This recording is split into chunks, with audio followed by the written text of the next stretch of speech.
Assalamualaikum warahmatullahi wabarakatuh. Hai halo sobat pelajar. Selamat datang pada video kali ini.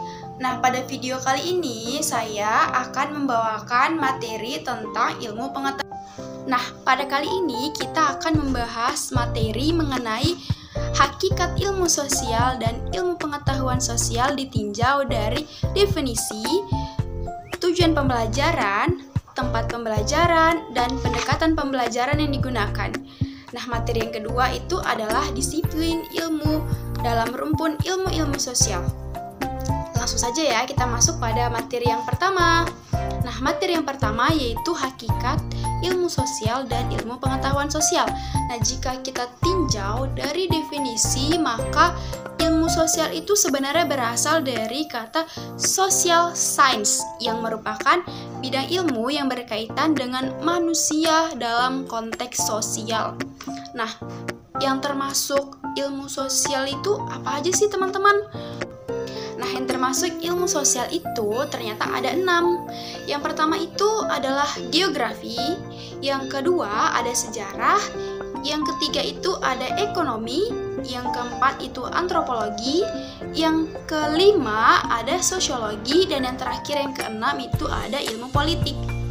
Nah, sedangkan ilmu pengetahuan sosial atau yang sering kita pelajari di sekolah SD, SMP, dan SMA itu ternyata adalah ilmu yang menyederhanakan disiplin ilmu-ilmu sosial yang 6 tadi, serta mempelajari tentang ideologi negara serta masalah sosial yang terkait dan pembelajarannya itu diorganisir dan disajikan secara ilmiah dan psikologis dengan tujuan untuk mudah dimengerti dalam dunia pendidikan.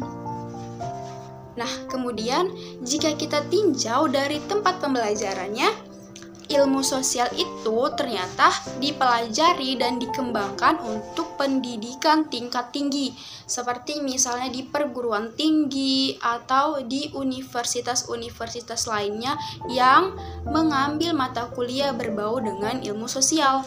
Kemudian, jika ilmu pengetahuan sosial atau yang kita kenal dengan IPS ternyata itu hanya dipelajari di tingkat pendidikan dasar dan menengah seperti SD, SMP, dan SMA yang kita pelajari di sekolah. Kemudian yang ketiga itu jika kita tinjau dari dimensi tujuan pembelajaran IPS dan ilmu sosial ini.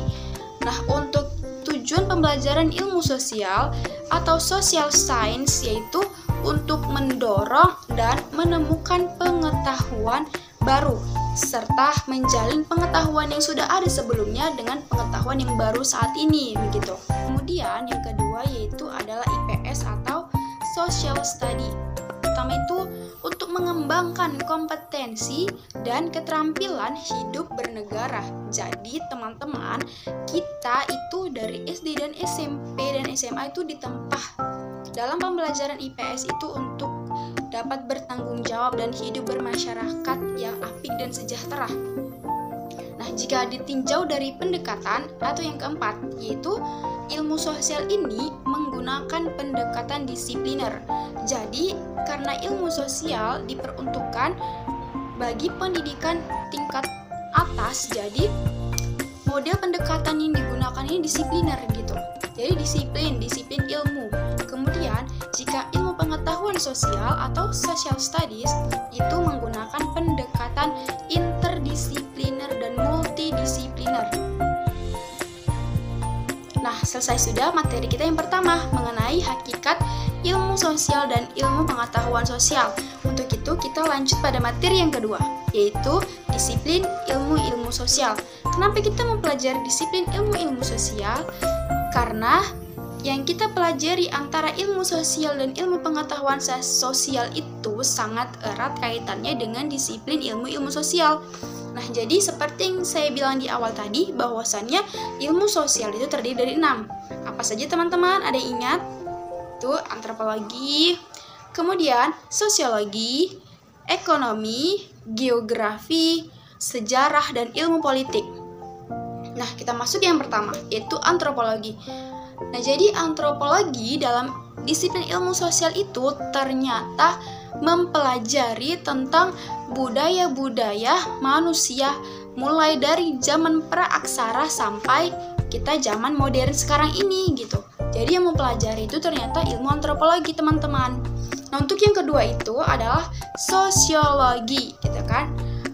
Nah, sosiologi ini ternyata mempelajari tentang perilaku-perilaku manusia dalam kelompok atau yang biasa disebut dengan istilah the behavior humans in group gitu ya, teman-teman. Untuk yang tiga itu adalah ekonomi atau ilmu ekonomi. Nah, ternyata ilmu ekonomi ini membahas tentang perilaku manusia dalam mencapai kemakmuran gitu. Jadi membahas mengenai bagaimana perilaku-perilaku manusia dalam mencapai kemakmuran. Nah, disitulah disebut tentang ilmu ekonomi. Nah, yang keempat itu ada ilmu geografi. Nah, teman-teman tahu nggak geografi ini mempelajari tentang apa? Nah, ternyata ilmu geografi ini mempelajari tentang manusia, tentang tempat, lingkungan alam, lingkungan buatan, serta bagaimana kapasitas bumi untuk mendukung kehidupan manusia, begitu teman-teman. Ternyata cakupan ilmu geografi ini sangat luas sekali. Nah, yang kelima itu ada ilmu sejarah. Nah, sejarah ini seperti yang kita ketahui berbau dengan masa lalu ya teman-teman. Asal gak inget mantan gitu ya. Nah, untuk sejarah itu ternyata mempelajari masa lampau. Nah, peristiwa masa lampau yang dialami manusia disusun secara ilmiah dan mengikuti urutan waktu dan diberi tafsiran agar kita mudah memahami tentang kejadian-kejadian yang terjadi di masa lampau tersebut sehingga mudah dipelajari untuk mahasiswa ataupun peserta didik yang mempelajari ilmu sejarah tersebut. Kemudian yang terakhir atau yang keenam yaitu ada ilmu politik. Nah, kalau kita berbicara tentang ilmu politik pasti kita mikir berbau tentang politik negara nih gitu ya. Nah, jadi ilmu politik itu ternyata mempelajari tentang kebijakan umum yang berbau dengan kehidupan masyarakat dan hidup bernegara serta berbangsa. Nah, jadi ternyata ilmu-ilmu yang kita pelajari selama ini tuh sangat erat kaitannya dengan ilmu-ilmu lainnya. Nah, jadi ilmu yang satu dengan ilmu lainnya itu ternyata sangat berhubungan erat sehingga lahirlah dan terciptalah ilmu-ilmu baru yang kita pelajari saat ini gitu ya. Nah, ternyata mempelajari tentang hakikat ilmu sosial dengan IPS serta bagaimana disiplin-disiplin ilmunya dapat menambah wawasan kita ternyata ya tentang pembelajaran IPS. Selama ini yang kita ketahui bahwa IPS itu hanya mempelajari tentang ilmu bergaul dengan antara individu, kelompok, begitu saja ya. Ternyata cakupan itu sangat luas. Nah, untuk itu selesai sudah materi pembelajaran kita mengenai hakikat serta disiplin ilmu sosial dengan IPS. Semoga materi yang saya sampaikan dapat bermanfaat dengan teman-teman sekalian ya. Terima kasih sudah menonton video pembelajaran kali ini. Semoga video pembelajaran dapat bermanfaat. Sampai ketemu selanjutnya. Bye-bye. Assalamualaikum warahmatullahi wabarakatuh.